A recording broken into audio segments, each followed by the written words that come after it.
জুলাই জাদুঘর খুলে দেওয়ার পর আজ প্রথম সাপ্তাহিক ছুটির দিনে দর্শনার্থীদের ভিড় ছিল উপচে পড়া। জুলাই গণঅভ্যুত্থানের ইতিহাসের স্মারক ছুঁয়ে দেখতে আগ্রহীদের ভিড়ে সৃষ্টি হয় চরম ভোগান্তি।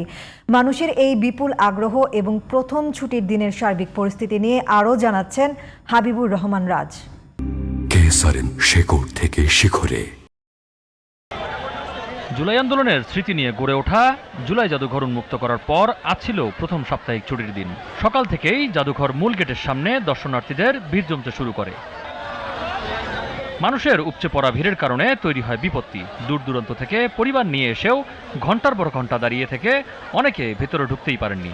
ফিরে যেতে হয়েছে হতাশা নিয়ে। আমাকে টিকিট কাটতে যদি ঘন্টার পর ঘন্টা দাঁড়া থাকতে হচ্ছে আমার বউ বাচ্চা নিয়ে, তাহলে আমি এখানে আইসা লাভটা কি? আমার বেসিক্যালি আজকের দিনটার জন্য কমপক্ষে হলেও 2-3টা টিকিট কাউন্টার করা উচিত ছিল।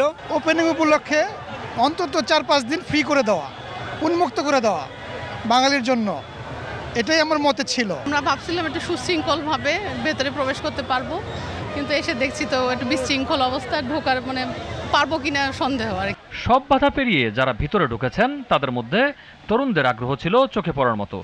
জাদুঘরের গ্যালারিগুলোতে স্থান পেয়েছে আন্দোলনের দিনগুলোতে তোলা ছবি, দেয়ালচিত্র, আন্দোলনের সময়ের ব্যানার, প্লেকার্ড এবং শহীদ ও আহতদের স্মৃতিচিহ্ন।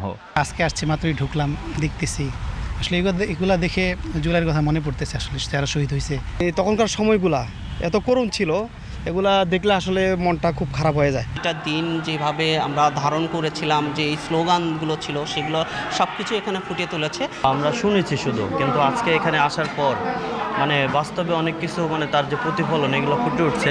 প্রথম ছুটির দিনে দর্শনার্থীদের এই ভোগান্তি আর দীর্ঘ লাইনই প্রমাণ করে জুলাই আন্দোলনের ইতিহাসের প্রতি মানুষের আগ্রহ কতটা গভীর। আত্মত্যাগ ও সংগ্রামের এই স্মৃতিচিহ্নগুলো নতুন প্রজন্মের কাছে পৌঁছাতে সুষ্ঠু ব্যবস্থাপনা নিশ্চিত করা জরুরি বলে মনে করছে সাধারণ মানুষ। হাবিবুর রহমান রাজ, জিটিভি নিউজ, ঢাকা।